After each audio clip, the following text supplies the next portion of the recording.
Your Royal Highness, distinguished guests and valued members of the Monodraught team, it is a great honor to welcome you to Monodraught today as we mark the commencement of works on our new and expanded site in the Kengaku production line.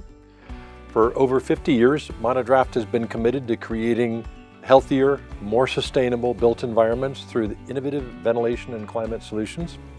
Now, as part of the Genuit Group, this new development represents an important step forward in this journey, enabling us to expand our impact and continue delivering energy-efficient solutions for the future. The Kengaku line represents not only an investment in our business, but in the future of sustainable building solutions, helping us reach more communities and contribute to healthier environments. Kengaku is to learn by seeing, and this is what we plan to create.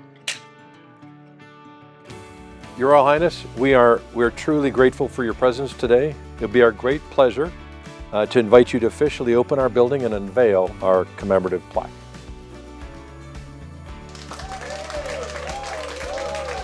Your Royal Highness, thank you very much for coming today, and thank you to the entire team, both for hosting this visit, but also in advance for the great work you're going to do to grow this business right here in the UK. Really delighted to have you here. Thank you so much.